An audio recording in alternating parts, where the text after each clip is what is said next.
The 3.27 beta version of Elementor just landed. We're told about grid container layout customization, local Google fonts. What is that? I'm really intrigued. Performance optimization. For a good number of months now, Elementor have been doing improvements. And from the get-go, when you install Elementor Free and Elementor Pro, you should be hitting 100% on the desktop and mobile, and you can keep it well high. So it's really good that they're continuing that. And YouTube Short support. So maybe you're like an influencer or a content creator and you don't just want to show YouTube videos or your YouTube channel. You can now start to hopefully feed through YouTube Shorts. Now, I could be wrong. It might be that you just drop in the URL or something like that. So we'll have a good look at that. Let's first go to grid container layout customization. I should point out though, whenever you test any beta version, do it on a dummy or a test website. What you got to do is go to WordPress, go to Elementor, go to tools, go to version control, and then you want to enable beta testing and hit save changes. Do not do this ever on a live website because you will be setting yourself up for a rude awakening when things start to break. And once you've enabled the beta version, you will now see the beta version ready for you to use. Like I said, please remember, do not do this on a live website. Let's have a look at the grid container customization. I'm going to drop in a grid container, and for simplicity, I'm going to drop in two images, one over here and one in the second one as well. At the moment, my grid container is set to be 3 columns wide and 2 rows high. I've gone and expanded on this so that I've now got 5 images, but I've left this one empty at the moment. The idea is that I want this one to span 2 columns. Now, before, what you would do is either on the grid container in your CSS or the actual image, you go to the Advanced tab, you go down to Custom CSS, and you would drop in your CSS to span it. But what you can now do when you go to Layout is actually do that here. And this is a much needed feature, and I was wondering at what point we'd get it. So if I click on this particular image, which is this one here, I'm now going to change this to be 2 columns wide. Now, what it's gone and done is expanded that whole image in terms of maintaining its ratio. And it's not doing exactly what I want. So it's gone for 2 columns wide. So now all of the other items have shifted along one, which is why I left one of them empty. But the row span, it looks like it's 2, but it is still 1. Because this is still 1 item as well. And if I made this image taller, it would fit fine. But if I want this image to still maintain 1 row, what I could do is just go over to the Style tab and just go and set the height like that. So really quickly, I'm able to now span my items. And don't forget, you can do it via row as well. So maybe you might want to make this item here be 2 rows high. I mean, of course, you got to think about your layout because obviously things will shift around. But before, you had to rely on CSS. So it's really neat that Elementor have included that. The next thing is the loading of Google fonts locally. Previously, it was fetching and there was issues over like GDPR and how it's sending data back to Google. And we're forever telling you to custom load your fonts. But for some people, it was like, oh, now I got to go get the font and make sure it's WAF2. And some people didn't want to go through that headache.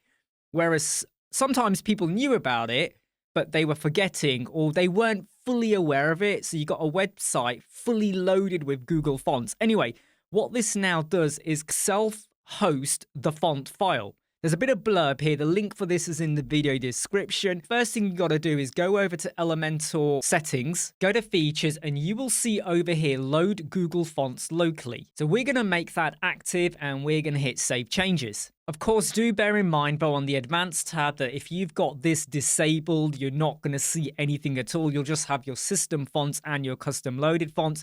So make sure this is enabled. Now, I do want to mention, though, that I still feel like this does need a bit of testing out. And I will be reviewing this later on. But at the moment, the idea is that when you enable that and you make the load Google fonts local as well, and then you go over to your page and you drop in a heading and you go to style and typography and you go and pick from any one of these now, like Comic New. Why would you use that? This will now not be fetching because it will be stored locally.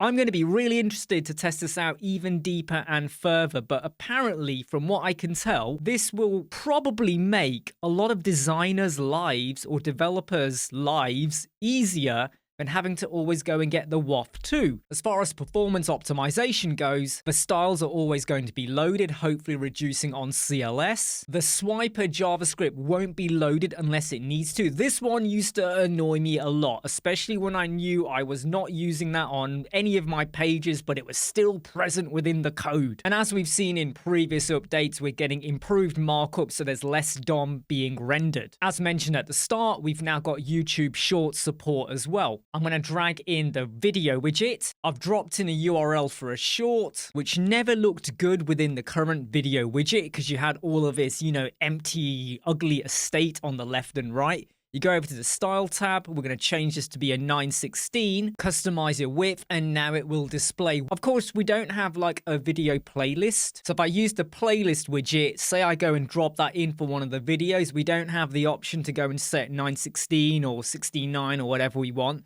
So that's a bit of a limitation, but that being said, you can do it now. So if you're building a website for an influencer, or maybe there is someone, they're running a business about furniture, and they tend to do loads of shorts, then your normal videos, and they want to showcase some of them, this could be a really neat feature, especially if you've got like an intro maybe. So you want to have a hero banner, and you're going to have some text on the left-hand side, or maybe an image, whatever. And on the right-hand side, you're going to have like an auto-playing short, maybe without sound, so don't assume it's always got to have sound. So things that might help you with regards to marketing your website or your business. We're also told about accessibility enhancements. Again, the link is in the video description if you want to go and read out about ARIA required attributes and items like that. And AI motion effects as well. Now, I've got a video coming out very soon about how you sometimes want to have a bit more precise control over your animations.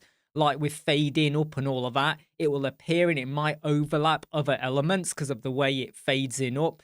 So this is great that the AI is going to give you some tips and hints on how you can improve that. But going back to the accessibility one, because this caught my eye and I forgot to mention it, YouTube caption support. So if you ever had any issues with captions not displaying, hopefully that will now be sorted. So I think these are pretty neat. I mean, for me, the grid container is great, okay? But that's if you're using the grid container. But this is the one that's really, really got me intrigued.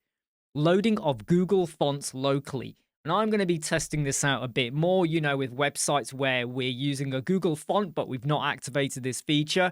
Then with a custom loaded font. And then with all of these features enabled, what does the page score come out with? But I'd love to know what you think about that. Hey, I'm Imran Web Squadron. Like, subscribe, share and follow. See you soon. Bye.